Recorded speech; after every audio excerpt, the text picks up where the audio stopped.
क्या आपको एग्जाम के नाम से डर लगता है? याद किया हुआ सब कुछ ब्लैंक हो जाता है? सब कुछ आते हुए भी अच्छे नंबर नहीं आते हैं? घबराइए मत, समस्या आप में नहीं है, आपकी टेक्निक में है। आज मैं आपको वो साइंटिफिक तरीके बताऊंगा जिससे आपका डर दूर होगा और आपके मार्क्स भी बढ़ जाएंगे। बस 6 मिनट में आपको मिलेगी मेमोरी हैक, एग्जाम टेक्निक्स और फियर को कंट्रोल करने के जबरदस्त तरीके। सबसे पहले जानते हैं कि एग्जाम फोबिया होता क्यों है। जैसे ही चेतन या अचेतन मन में यह विचार आता है कि अब एग्जाम के माध्यम से मेरी असेसमेंट की जाएगी, या मैं अच्छा परफॉर्म कर पाऊंगा या मैं अच्छा परफॉर्म नहीं कर पाऊंगा, दूसरों की तुलना में कितने अंक ले पाऊंगा, जब ऐसी बातें दिमाग में आती हैं तो वैसे ही दिमाग में खतरे की घंटी बजने लग जाती है, टन टन टन टन। क्योंकि तब दिमाग ऐसे बिहेव करता है मानो उसके सामने कोई बड़ा भयंकर जानवर आ गया हो, और एमिगडाला ओवर रिएक्टिव हो जाता है और कॉर्टिसोल बहने लग जाता है। इससे भय और चिंता के लक्षण पैदा हो जाते हैं और आप बुरी तरीके से डर जाते हैं।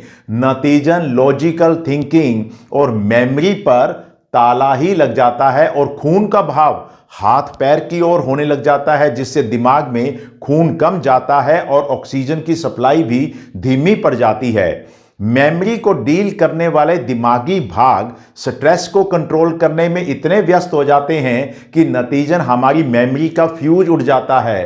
तो क्या एग्जाम डेज में स्ट्रेस को भगाना है? नहीं, स्ट्रेस को नियंत्रित करना है, क्योंकि थोड़े से स्ट्रेस से दिमाग और मेमोरी तेज काम करती है। स्ट्रेस भी जरूरी है, बस जब भी ज्यादा स्ट्रेस महसूस करें अपनी आंखों को अच्छे से भींचकर बंद कर लें, गहरी सांस लें और अपने पूरे शरीर को टेंस कर लें और 5 तक गिनें। फिर तनाव जा रहा है मन में बोलते हुए रिलैक्स कर लीजिएगा। ऐसा 5 बार करो, ज्यादा स्ट्रेस आपका तुरंत गायब हो जाएगा।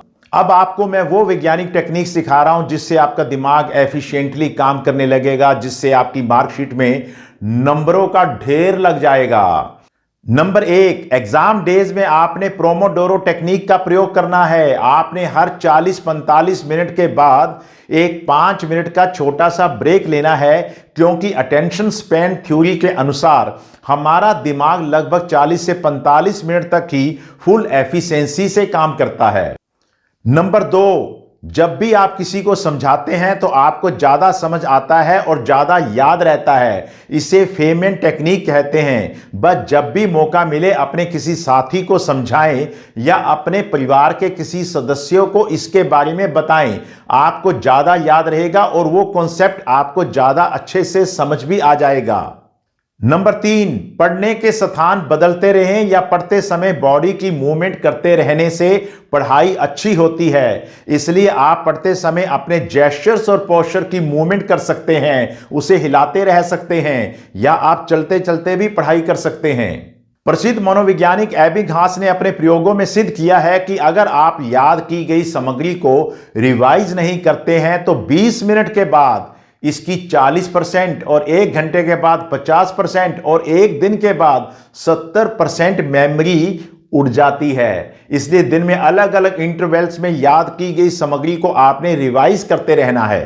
नंबर 5, अपनी पढ़ाई में डायग्राम, फ्लो चार्ट्स और माइंड मैप्स का अधिक से अधिक प्रयोग करें, क्योंकि विज्ञान कहता है कि इमेजेस हमारे दिमाग में शब्दों की बजाय ज्यादा याद रहती हैं। इसलिए इमेजेस और टेक्स्ट के कॉम्बिनेशन का प्रयोग करें अपनी पढ़ाई में। नंबर 6, बैठे बैठे बस किसी नॉवल की तरह अपनी किताब को पढ़ते रहने की पैसिव रीडिंग की हैबिट को छोड़ दीजिएगा और एक्टिव रीडिंग शुरू करो। एक्टिव रीडिंग का मतलब होता है किसी विषय को पढ़ने के बाद किताब बंद करो और अपनी मेमोरी से कुछ प्रमुख की पॉइंट्स को लिख डालो। नंबर 7, किसी भी नए टॉपिक पे पढ़ें तो उसे किसी पुराने टॉपिक से रिलेट जरूर करें। इससे आप ज्यादा बेहतर ढंग से किसी भी सामग्री को याद रख पाएंगे। नंबर 8, जिस प्रकार से किसी पेड़ पौधे को खाद की आवश्यकता होती है, उसी तरीके से हमारे दिमाग के न्यूरॉन्स को भी एक खास किस्म की खाद की आवश्यकता होती है, जिसे ब्रेन ड्राइव न्यूरोट्रॉफिक फैक्टर कहते हैं, यानी कि BDNF कहते हैं। BDNF से एग्जाम की परफॉर्मेंस बढ़ती है और BDNF को बढ़ाने के लिए आप कुछ बड़ी आसान टेक्निक यूज कर सकते हैं। आपने पढ़ाई से पहले 10-15 मिनट कोई एरोबिक एक्सरसाइज जैसे वॉकिंग आदि करनी है। खाने में एक केला, अखरोट, बादाम, डार्क चॉकलेट, हल्दी और ग्रीन टी का सेवन करना है। थोड़ी देर आपने धूप में अवश्य रहना है, माइंडफुलनेस की एक्सरसाइज करनी है और पढ़ाई करने से पहले थोड़ा सा समय निकालकर अगर आप कोई पजल सॉल्व कर लेते हैं तो सोने पे सुहागा हो जाएगा। अगर आपको ये वीडियो पसंद आए तो लाइक, शेयर और सब्सक्राइब अवश्य कीजिएगा और कमेंट में बताएं कि आपको कौन सी टेक्निक सबसे ज्यादा पसंद आई है। स्टे फोकस्ड, स्टे कॉन्फिडेंट और एग्जाम को क्रैक करना है आपने।